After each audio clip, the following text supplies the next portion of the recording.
তিস্তা নিয়ে চীনের সাথে আমাদের প্রচুর আলোচনা হবে কিন্তু অ্যাগ্রিমেন্ট হবে এই শব্দটা কিন্তু তিনি আটার করেননি।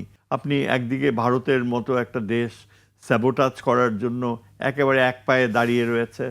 সেটাই শুধু নয় যেটা চীন সাহায্য করেছে, আরও বড় সাহায্য ছিল যে একেবারে 100% সার্টেনটি যে টার্গেটকে হিট করবেই। আমার কাছে মনে হয় কি যে রাষ্ট্রীয় সফর যদি হতে থাকে, just to be a little সমালোচকের দৃষ্টিতে যদি বলি যে যদি হতে পারতো তাহলে এটা অনেকাংশেই কিন্তু হয়তো সেরিমোনিয়াল সফরেও পরিণত হতে পারতো। কেননা ওটি ডিসপ্লে করাটা তখন কয়েকটা লিমিটেশনস ছিল যে মার্কিন যুক্তরাষ্ট্র কিভাবে রিয়্যাক্ট করে। মার্কিন যুক্তরাষ্ট্রের সাথে আমরা একেবারে দায়বদ্ধ, ট্রেড এগ্রিমেন্ট হয়েছে। আমি তো মনে করি যে মার্কিন যুক্তরাষ্ট্র যে কোনো আপত্তি তোলেনি এবং এখানে যে অ্যাম্বাসেডর রয়েছে সে যথেষ্ট আগ্রহের সাথে এই সফরকে সর্ট অফ বাস্তবায়ন হওয়ার প্রক্রিয়ায় অনেকাংশে ইনডিরেক্টলি সমর্থন দিয়েছে। যে এটা একটা অর্জন। তারপরে মালয়েশিয়া হয়ে যাওয়াটা, হ্যাঁ, এটা আমার কাছে সবার কাছে একটুখানি চোখে লেগেছে। কিন্তু যেটা ইম্পর্ট্যান্ট সেটা হচ্ছে যে সাবস্টেন্সটা কি হবে। যে এবং আপনি যেই প্রশ্নটা করলেন সেখানে সাবস্টেন্সের ব্যাপারে এমনি তো খোলাখুলিভাবে ঘোষণা করে দেওয়া হয়েছে যে 3টা এগ্রিমেন্ট হবে আর আরও কতগুলো 10টা না 12টা বোধ হয় মেমোরেন্ডাম হবে। এখন এগুলা সম্পর্কে যে প্রিপারেশন, যে তথ্য, সেগুলো সব ডিটেলস কিন্তু আমরা এখনও জানি না।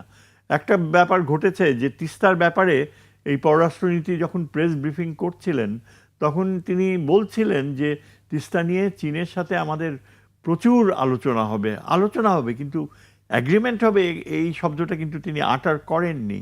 কিন্তু আমার যেটা মনে হয় কি যে এটা এমনও হতে পারে যে you just don't want to act to confident.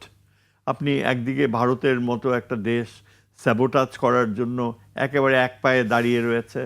আপনাকে একটা জিনিস দেখতে হবে যে মার্কিন যুক্তরাষ্ট্র যেন কোনোভাবেই আমাদের এই অ্যাপ্রোচটাকে কোনো রকমের সন্দেহের চোখে না দেখে। এবং ফর্চুনেটলি মার্কিন যুক্তরাষ্ট্রের সাথে চীনেরও সম্পর্ক উন্নয়ন হওয়ার একটা বড় ধরনের সম্ভাবনা রয়েছে। একদিকে ইরানের যুদ্ধে চীনের একটা ভূমিকা থাকবে, আমেরিকা চীনের দিকে তাকিয়ে থাকবে। আরেকটা হচ্ছে যে রেয়ার আর্থ ডিল, যেটা ভবিষ্যতে অত্যন্ত যে সূক্ষ্মভাবে এই যে কতগুলো পদার্থ, খনিজ পদার্থ আবিষ্কার করতে হবে, সেখানে চীন আর আমেরিকার সাথে অনেকাংশেই কিন্তু একটা সহযোগিতার বাধ্যবাধকতা থাকবে।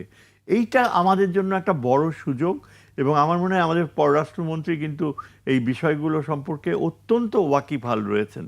তিনি যথেষ্ট আলোচনা করেছেন মার্কিন যুক্তরাষ্ট্রে তার এই যে বাংলাদেশের যে জয়টা হলো এটা অর্জনের ব্যাপারেও কিন্তু অনেক প্রভাবশালী দেশের কাছ থেকে তিনি উপদেশ পেয়েছেন এবং এনকারেজমেন্ট পেয়েছেন।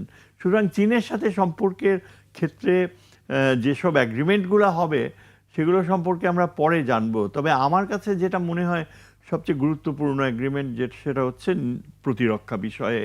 এবং চীনের কাছ থেকে আমরা শুধু প্লেন ক্রয়ের ব্যাপারটাই কিন্তু যে মুখ্য সেটা আমি বলবো না। পাকিস্তানের সাথে যে দীর্ঘ সময় চীনের যে প্রতিরক্ষা সম্পর্ক রয়েছে এবং এই অপারেশন সিন্দুরে পাকিস্তান যা অর্জন করেছে চীনের সরাসরি অংশগ্রহণের মাধ্যমে, এবং চীনের একটা প্রযুক্তি আমি শুনেছি এটা নাকি আমাদের যে এই যে প্লেন থেকে যে কমিউনিকেশন করে, স্ট্র্যাটেজিক কমিউনিকেশন, যার ফলে আপনি টার্গেট আইডেন্টিফাই করতে পারেন। চীনের যে ওই প্লেনটা যেখানে প্লেনের উপরে চাকা থাকে, কি জানি নামটা, অ্যাওয়াক্স প্লেনের, আমি জানতে পেরেছি যে সেই টেকনোলজির চেয়ে আরও বেশি শক্তিশালী টেকনোলজি ছিল, যেই টেকনোলজির মাধ্যমে যে you not only identify the target, 200 kilometre দূরের টার্গেট আপনি শুধু চিহ্নিতই করছেন না, সেই অনুযায়ী যে মিসাইল পাঠাবেন সেটাই শুধু নয় যেটা চীন সাহায্য করেছে, আরও বড় সাহায্য ছিল যে একেবারে 100% সার্টেনটি যে টার্গেটকে হিট করবেই, যেখানেই থাকুক টার্গেট, ওই টার্গেট। এই প্রযুক্তিটা নাকি, আমি নামটা ভুলে গিয়েছি, এটা গোপন ছিল অনেক দিন।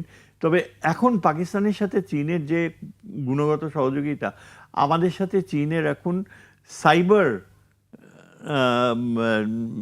নলেজ অ্যাকোয়ার করারও একটা বড় রকমের প্রয়োজন রয়েছে, সেটা সম্পর্কেও কোনো মেনশন থাকেনি। তবে এই যে সাইবার ওয়ারফেয়ার চীন এখন এমন পর্যায়ে রয়েছে, তার জন্য ভারতের মতো একটা বিশাল দেশকে সামরিক ক্ষেত্রে কোনো অস্ত্র ব্যবহার না করে পরাজিত করা 2 ঘন্টায় সম্ভব। সেটা জাস্ট ভারতের টোটাল কমিউনিকেশন সিস্টেম প্যারালাইজ করে দিবে। কোনো ট্রেন, কোনো ব্যাংক কিচ্ছু কাজ করবে না। অ্যান্ড চীন নাকি, আমি যতদূর জানি, it will take only 2 hours. চীনের ওই সামর্থ্য রয়েছে, যেটা ভারতের জন্য অনেক সময় লাগবে অর্জন করতে, এবং মার্কিন যুক্তরাষ্ট্র এই বিষয়টা জানে। এই কারণে আমার মনে হয় যে বাংলাদেশের সাথে চীনের সহযোগিতার মাত্রা এমন পর্যায়ে যাওয়া উচিত, এটা অ্যাবসলিউটলি এখানে গোপনীয়তা থাকবে। আমরা সিভিলিয়ানরা নিরাপত্তা বিশ্লেষণ করি, এই পসিবিলিটিটা পাবলিকলি বললে আমাদের একটু বুকের পাটা বাড়ে। হ্যাঁ, সেটা তো বাস্তবতা। সেই দিক থেকে চিন্তা করতে গেলে আমার মনে হয় বাংলাদেশকে whether Tarique Rahman, despite the lack of ceremonial receptions, সে যাচ্ছে অনেক দূরের এক জায়গায়, সেখান থেকে ট্রেনে আসবে, সবই জানি, এগুলো সবই হয়তো তবে ওই জিনিসগুলাকে মুখ্য না, আমার কাছে মুখ্য মনে হয়, কারণ পিছনে পাকিস্তান রয়েছে। পাকিস্তান কিন্তু বাংলাদেশকে তার প্রয়োজন। পাকিস্তানের উদ্দেশ্য রয়েছে বঙ্গোপসাগরে নিজেকে প্রদর্শন করবে, আবার বাংলাদেশে এমন কিছু তাদের সামরিক রণকৌশলগত বাস্তবতা স্থাপন করবে, যার ফলে তারা ভারতের পূর্বাঞ্চলকে তাদের টার্গেটের আওতায় মিসাইল ক্যাপাবিলিটির অধীনে নিয়ে আসতে পারে। এই যে তাদের আল ফাতা মিসাইল টিসাইল, এরা প্রায় শোনা যায় পাকিস্তানি জেনারেলসরা মাঝে মাঝে বলে যে আমরা আল ফাতা মিসাইলস ডিপ্লয় করবো পাকিস্তানে। এমনকি তারা এই কথাও বলে যে আমরা আলটিমেটলি যদি নিউক্লিয়ার ওয়ার হেডসও ডিপ্লয় করতে হয়, সেরকম করাটাও আমরা ভাবি। এখন আমরা জানি না আমাদের প্রতিরক্ষা ব্যবস্থা কতখানি প্রস্তুতি থাকবে।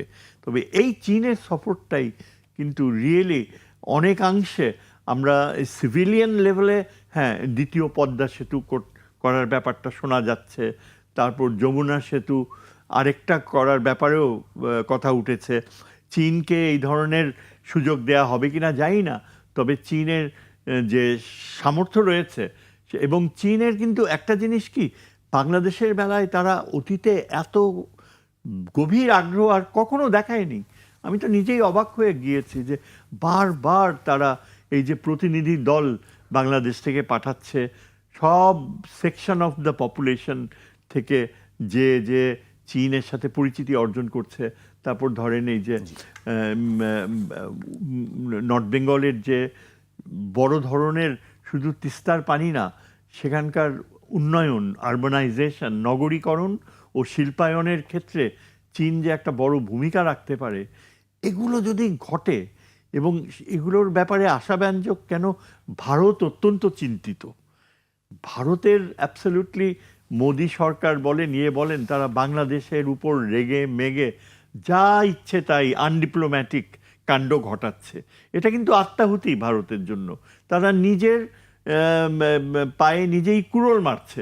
এর কারণ রয়েছে, যৌক্তিক কারণ হলো যে বাংলাদেশ চীনের সাথে কোন লেভেলে যে সম্পর্ক। তবে এগুলো আমি আশাবাদী হয়ে বলছি। আমি একজন কূটনীতির ছাত্র হিসাবে সাকিব যে বাস্তবতাগুলো তুলে ধরে, সীমাবদ্ধতা, তার প্রতি আমি সম্পূর্ণ সম্মান রেখে বলছি যে আমি শুধু আশাবাদী হচ্ছি, আবার হয়তো ফিরে এসে নৈরাশ্যের কিছু থাকবে, বড় কিছু থাকতে পারে, সেটা উড়িয়ে দেয় না।